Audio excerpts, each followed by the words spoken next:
Fin de parcours pour Esaü Football Club en Coupe CAF. Les universitaires ont été sortis de la compétition dès la phase de poule avec un seul petit point dur. Apprentissage donc pour les poulains de Richard Bior. Mais la bonne nouvelle en ce qui concerne le football béninois, ça nous vient du côté des arbitres avec Rosalie Tempanda qui intègre donc une des directions techniques de la Confédération africaine de football. On continuera toujours pas parler de foot avec une page Mercato. La valse des joueurs a donc pris fin depuis le 31 janvier. On parlera par exemple du fiasco Bakambu au FC Barcelone et pourquoi pas dire un mot avec le Paris Saint-Germain qui connaît donc des tourments en ce qui concerne Kylian Mbappé et son entraîneur Thomas Tuchel. Salut à toutes et à tous. Bienvenue donc dans ce nouveau numéro de Au cœur du sport que j'ai le plaisir de partager avec Flavien Achadé qui une fois encore a répondu présent à notre invitation. Flavien, bonjour et bienvenue. Bonjour à vous, François d'Assise Amassiwa, et bonjour à tous les internautes.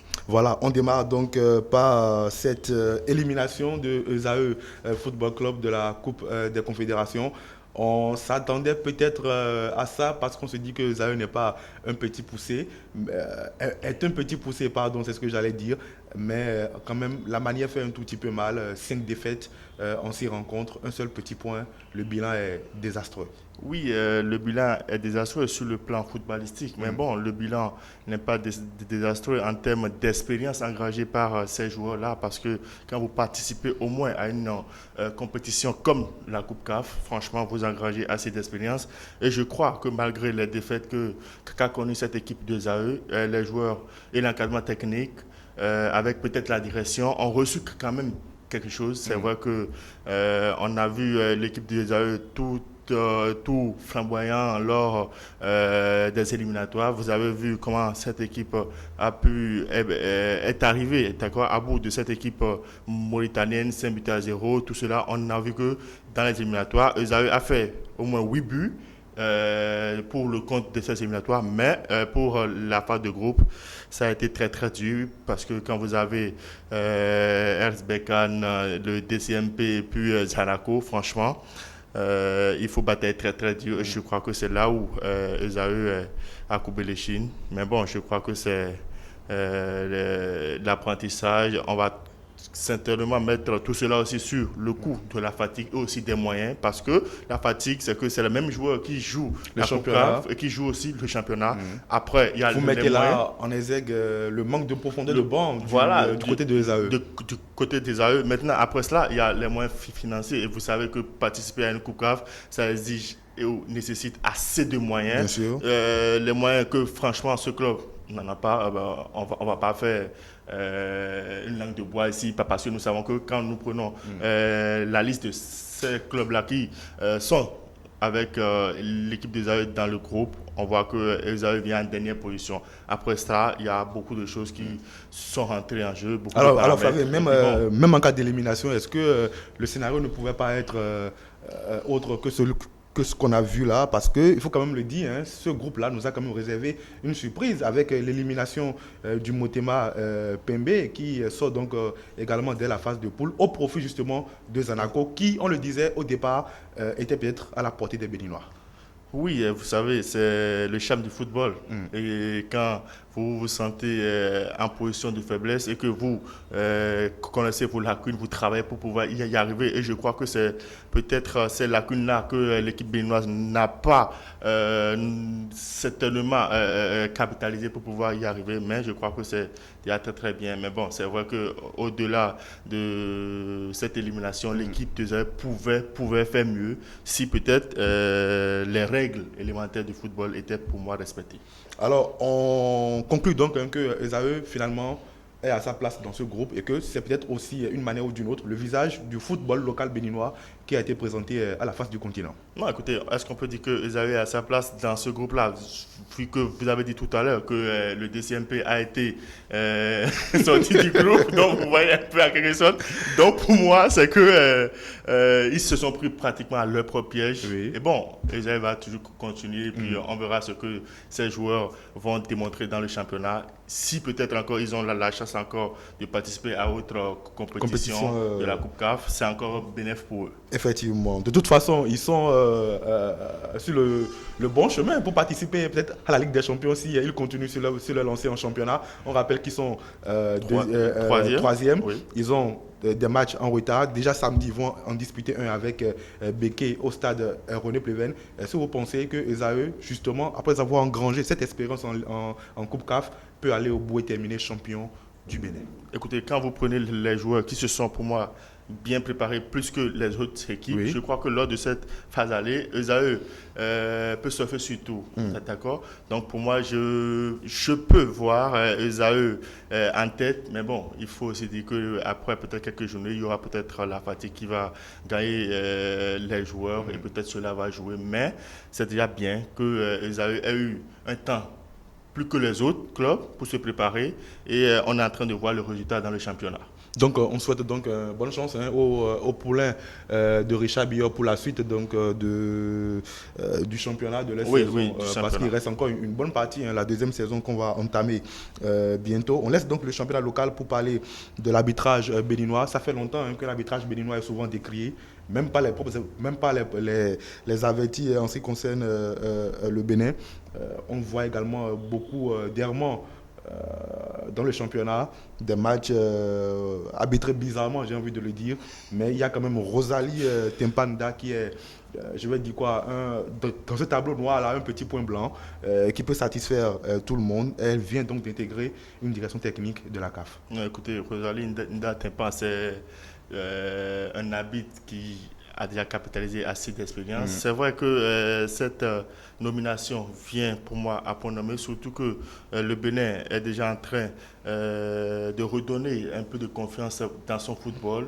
Parce que vous savez qu'en temps, il y avait la CAF qui ne voyait pas d'un bon oeil ce que les Béninois faisaient. Aujourd'hui, si une Béninoise arrive quand même à s'intégrer au sein de cette direction des experts des arbitres techniques de la CAF, c'est que le Bénin a su quand même donner quelque chose pour pouvoir intégrer ce cercle fermé-là. Et c'est déjà très bien pour les arbitres béninois. J'espère que cette nomination va rejaillir sur le football béninois à travers les formations pour les arbitres, à travers tout ce qu'on sait pour qu'on n'ait plus un arbitrage pour moi contesté lors des rencontres du championnat. Effectivement, ça fait longtemps que Bonaventure Kofi Kodia souffre d'être le seul à avoir une reconnaissance internationale. C'est bien dommage. Non, le problème c'est que du côté des hommes, c'est vrai que Bonaventure Kofi Kodia a été, mais chez les dames, c'est Rosalie Ndenda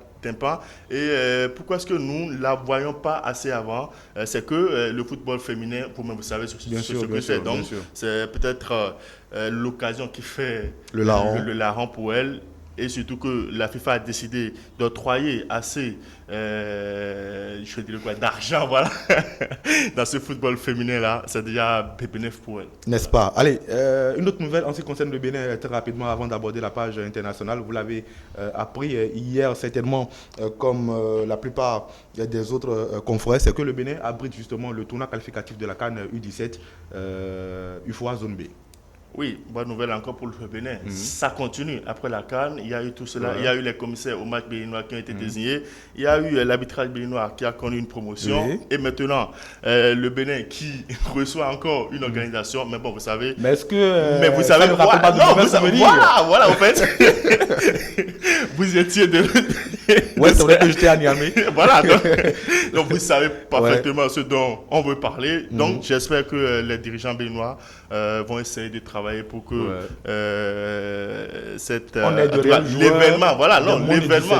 l'événement Niamey Gate ne puisse plus se reproduire.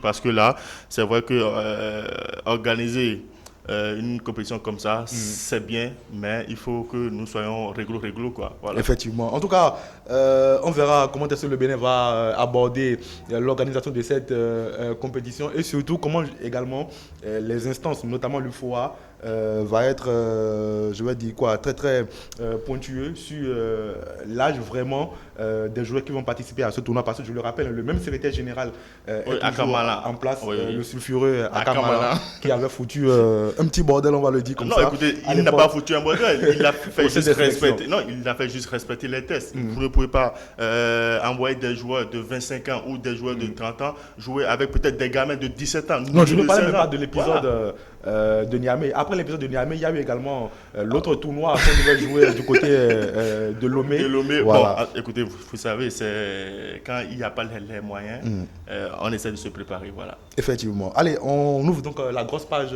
Mercato de ce numéro de Au cœur du sport. On commence par Victor Moses, l'international nigérian qui rebondit du côté de l'Inter de Milan. Il était en prêt du côté de la Turquie. Non, vous savez, Victor Moses, c'est un joueur qui, quand vous avez un joueur pareil dans votre effectif, vous êtes pour moi à l'aise. Parce que à travers sa conduite de balle, à travers tout ce qu'il fait, ses touches, vous êtes très bien. Et je crois que rebondir ou revenir du côté de l'Italie, ce sera bien pour lui parce que il avait connu un temps où Victor Moses, les blessures, tout cela. Donc pour moi, revenir, c'est déjà très très bien pour lui. Et on rappelle qu'il revient à cause d'Antonio Conte, qu'il avait justement coaché à Chelsea, année où ils ont même terminé champion, il me semble. Voilà. Et puis il y a un autre Nigérian, Odion Ighalo, qui revient, qui vient à Manchester United. Est-ce que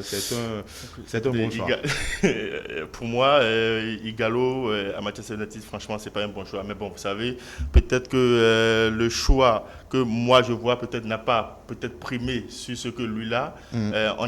On va essayer de le suivre pour moi pour voir comment il va se comporter dans ce championnat-là. Parce que c'est vrai que quand il était à Watford, il n'était pas si mauvais que ça. Mais après ces îles, voilà, c'est pas évident. C'est pas très très évident et revenir dans un championnat où c'est un peu comme le Fire Sprint, c'est compliqué. Effectivement. Allez, Cédric Bakambu, qui devait normalement rejoindre le FC Barcelone, il a pris son avion, il a appelé ses proches pour les informer. Il était en l'air. Vous avez bien trouvé la formule. Et il atterrit et il apprend que le Barça n'en veut plus à cause d'un coup de fil d'Eric Abidal. Bon, vous savez, peut-être qu'entre les dirigeants catalans et puis l'agent du joueur, ça s'est peut-être pas bien passé et il voulait peut-être aller de ce côté-là. Mais bon, les choses ne se sont pas faites, donc il prend peut-être cela sportivement. Mais est-ce que vous comprenez quand même la direction sportive du Barça? Parce que, et puis, le Barça enchaîne également les mauvaises nouvelles avec la blessure de Suarez, la blessure d'Ousmane Dembélé et justement Cédric Bakambu qui, en temps normal, devait être un renfort offensif qui ne vient pas. Non, écoutez, vous savez, ils ont peut-être les stratégies, d'accord. Nous ne sommes pas dans le secret des dieux pour pouvoir... Mais je sais que c'est des décisions qu'il faut prendre avec beaucoup de pincettes et avec toutes ces choses-là qui sont en train de se passer autour du club, ce n'est pas très très bien et j'espère que ça ne va pas agir sur la performance de cette équipe barcelonaise. Effectivement. Allez, on revient au plan local très rapidement pour donner quelques nouvelles. Bref, on va parler de la lutte avec deux Béninois qui sont présents du côté de l'Algérie pour participer au championnat justement de cette discipline. Ça a démarré hier, ça prend fin donc le 9 février à venir. Et donc il y a Chani Baki et Nicolas Kako, respectivement dans les catégories moins de 114 kg et moins de 92 kg. On rappelle que c'est de la lutte gréco-romaine. Oui, c'est bien pour cette fédération qui était pour moi muette depuis des années. Non, depuis des années, voilà, donc depuis des années. Donc avoir peut-être cette chance-là de participer à ce genre de compétition ou à ce genre de formation, c'est déjà très, très bien pour la fédération et on espère qu'elle va continuer sur cette lancée. On dit également un mot de gymnastique, très rapidement, avec une formation pour les DTN et puis le Bénin représenté à travers la personne de Innocent Yaka. Ça se passe en Tunisie. Oui, vous savez, la gymnastique béninoise, c'est pour moi la discipline qui, lors de l'année précédente, a agrégé assez de médailles. Et je crois qu'il n'y a pas... On rappelle que les derniers championnats en 2018, c'était 10 médailles. 10 médailles pour le Bénin. Et il y a quelques mois, cette même discipline a bénéficié d'une formation de la Fédération internationale de gymnastique, surtout au niveau de l'aérobic. Donc pour moi, c'est déjà très bien encore qu'il bénéficie à nouveau d'une formation du côté de la Tunisie, et c'est très bien parce que c'est une formation dénommée Introduction du programme de développement et de compétition des groupes d'âge en gymnastique parcours. C'est-à-dire que c'est quand le directeur technique national adjoint Innocent Ekal est allé du côté de la Tunisie, il va gagner assez d'expérience pour revenir à la base, parce que maintenant c'est essayer de faire de la gymnastique à la base qu'il s'agit, et il faut pas prendre des enfants pour pouvoir les déformer, pour pouvoir souvent les actions que mènent ces athlètes. Donc pour moi c'est déjà très bien que la fédération continue sur cette lancée. Allez, on espère donc plus de résultats pour Isidore Léonide Bakidi et les Siens. Un mot de basket avec la Super League qui va finalement démarrer samedi prochain du côté du Hall des Arts. Allez, le président de cette fédération a annoncé que cette année il y aura assez de réformes au sein de son comité exécutif. On a vu que ça a d'abord démarré par l'installation. Au niveau de la fédération, c'est vrai qu'actuellement, c'est pas l'amour parfait. Non, vous savez, par rapport à l'installation de telle ligue, vous voulez parler, oui, je sais, nous savons tout ce qui s'est passé, mais ce sont les réformes que le président a instaurées. On espère que ça va être bénéfique pour les uns et les autres. Maintenant, pour parler de cette Super Ligue, c'est déjà très bien qu'ils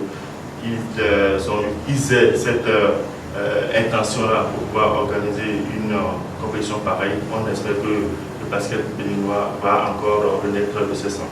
On prend donc le rendez-vous déjà samedi 8 février à Cotonou. Tout ça va se passer au Hall des Arts. Du côté de Port-Nouveau, ce sera au niveau du stade Charles de Gaulle. On rappelle que Énergie est champion en titre chez les dames et que Aspac plutôt tient le titre au niveau des hommes. Ce sera donc tout au cœur du sport de ce mercredi. Tout le plaisir donc pour nous de vous savoir nombreux à nous suivre comme d'habitude. On se donne rendez-vous très prochainement.